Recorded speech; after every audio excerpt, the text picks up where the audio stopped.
Shalom,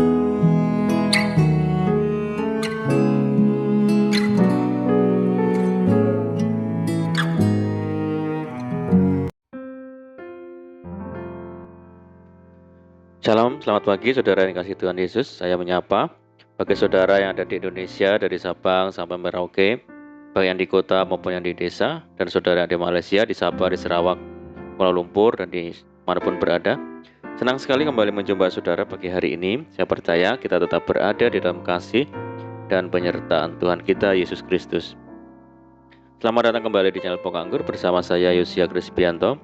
Dan mari saudara, sebelum kita bersama-sama untuk merenungkan firman Tuhan, mari kita bersatu di dalam doa.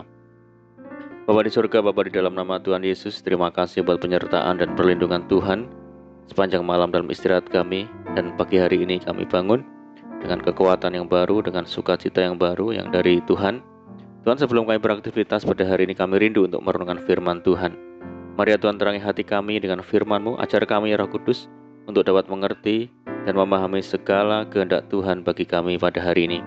Terima kasih Tuhan, ini doa kami hanya di dalam nama Tuhan Yesus kami berdoa. Amin.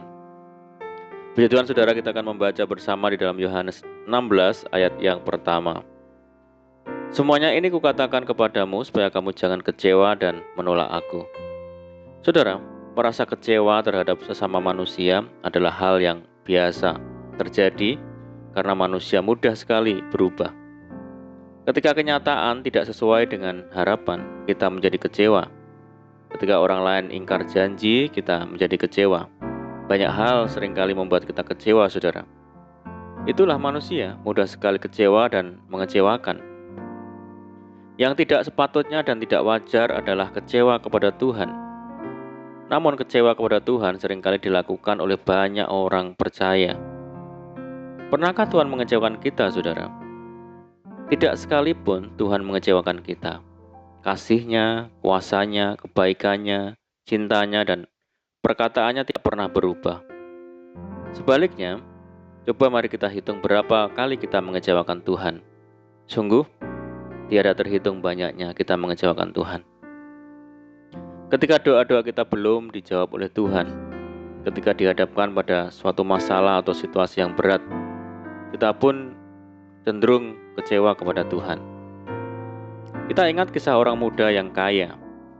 Ketika diperintahkan Tuhan Yesus untuk menjual seluruh hartanya dan membagi-bagikannya kepada orang miskin, seorang muda yang kaya itu menjadi kecewa, lalu pergi dengan sedih sebab banyak hartanya. Begitu pula ketika Tuhan Yesus pulang ke kampung halamannya di Nazaret, bukannya disambut dengan antusias, tetapi mereka kecewa dan menolak Dia. Ketika berada di penjara dan dalam tekanan berat, rasa kecewa sempat timbul dalam hati Yohanes Pembaptis. Apa sebabnya? Mungkin karena Tuhan Yesus tidak secara terus terang menyatakan diri bahwa Ia adalah Mesias yang sedang dinanti-nantikan oleh umat. Sehingga Yohanes pun menyuruh murid-muridnya untuk bertanya langsung, "Engkaukah yang akan datang itu atau haruskah kami menantikan orang lain?" Kata kecewa dalam bahasa Yunani bisa diartikan tersinggung, terlukai perasaannya, tersandung oleh seseorang atau sesuatu. Namun dalam perkembangannya, Yohanes Pembaptis pun menyadari dan memahami siapa sesungguhnya Tuhan Yesus. Saudara, dalam keadaan apapun jangan pernah kita kecewa kepada Tuhan Yesus. Yesus Kristus tetap sama baik kemarin maupun hari ini dan sampai selama-lamanya. Di dalam Matius 15 ayat yang ke-26 dikatakan, tetapi Yesus menjawab, tidak patut mengambil roti yang disediakan bagi anak-anak dan melemparkannya kepada anjing. Kita pasti terkejut jika mendengar perkataan Tuhan Yesus pada ayat di atas, saudara. Bukankah Tuhan Yesus dikenal sebagai pribadi yang lemah lembut, penuh kasih dan memperhatikan orang-orang yang lemah, menderita dan membutuhkan pertolongan? Tetapi ketika ada seorang perempuan yang sedang dalam kesesakan karena anaknya sedang dirasuk setan dan membutuhkan uluran tangannya, justru Tuhan Yesus bersikap kasar dengan perkataan yang sangat menyakitkan hati. Jika kita berada di posisi perempuan itu, kita pasti akan sedih, saudara, kecewa dan bisa saja meninggalkan Dia. Apalagi Tuhan Yesus berkata, "Aku diutus hanya kepada domba-domba yang hilang." dari umat Israel. Namun suatu sikap hati yang luar biasa ditunjukkan oleh perempuan itu, saudara. Ia tidak putus asa dan tetap menantikan jawaban dari Tuhan. Sesungguhnya dia hanya ingin menguji iman perempuan itu. Setelah imannya teruji, Tuhan Yesus pun berkata, "Hai ibu, besar imanmu, maka jadilah kepadamu seperti yang kau kehendaki."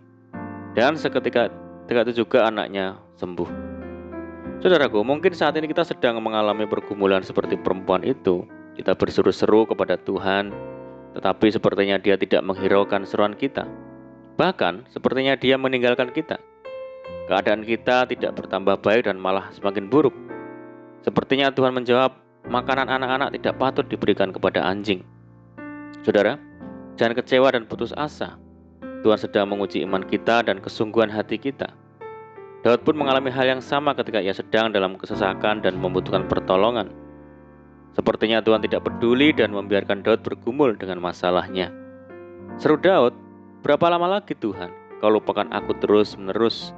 Berapa lama lagi kau sembunyikan wajahmu terhadap aku? Berapa lama lagi aku harus menaruh kekhawatiran dalam diriku dan bersedih hati sepanjang hari?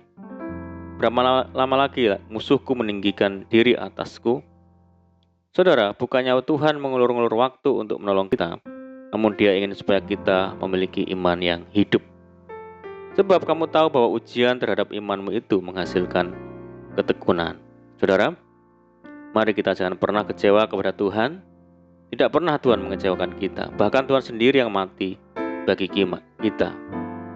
Bagaimana mungkin Dia akan mengecewakan kita? Justru kita harus sadar dan senantiasa bersyukur buat segala sesuatu yang terjadi, sebab semuanya diizinkan untuk mendatangkan kebaikan bagi kita. Sebab Tuhan mengasihi kita dan Dia tidak ingin kita anak-anaknya binasa. Amin, puji Tuhan. Mari kita berdoa. Bapa di surga, Bapa di dalam nama Tuhan Yesus, terima kasih buat firman-Mu. Tuhan, kami tidak mau kecewa kepada Tuhan, tetapi kami mau bersyukur sebab Tuhan mengasihi kami. Segala sesuatu yang Tuhan izinkan itu yang terbaik bagi kami dan mendatangkan kebaikan bagi kami. Terima kasih ya Tuhan. Dan saat ini kami menyerahkan hidup kami hari ini ke dalam tangan Tuhan. Berkati kami hari ini, berkati segala usaha dan pekerjaan yang kami lakukan lewat tangan-tangan kami. Dan jadikan kami hari ini berhasil dan beruntung. Sertai kami hari ini dengan penyertaan Tuhan yang sempurna. Dan mohon petunjuk Tuhan sehingga kami hidup sejalan dan seturut dengan segala kehendak Tuhan. Limpahi kami dengan sukacita dan damai sejahtera hari ini ya Tuhan. Dan jauhkan kami dari segala malapetaka. Berdoa bagi kesejahteraan kota kami, desa kami, daerah kami, dan bangsa kami yang saat ini menghadapi pandemi COVID-19. Mari Tuhan berkati daerah kami, pulihkan negeri kami, belas kasihan Tuhan bagi negeri kami. Terima kasih Tuhan. Ini doa kami percaya Tuhan mendengar seruan doa kami hanya di dalam nama Tuhan Yesus kami berdoa. Amin. Puji Tuhan, saudara, kita sudah berdoa, kita percaya penyertaan Tuhan selalu ada bagi kita hari ini. Dan mari kita tetap mengandalkan Tuhan, tetap semangat di dalam Tuhan. Saya ucapkan selamat pagi. Selamat beraktivitas, doa saya menyertai saudara semua. Tuhan Yesus memberkati. Haleluya.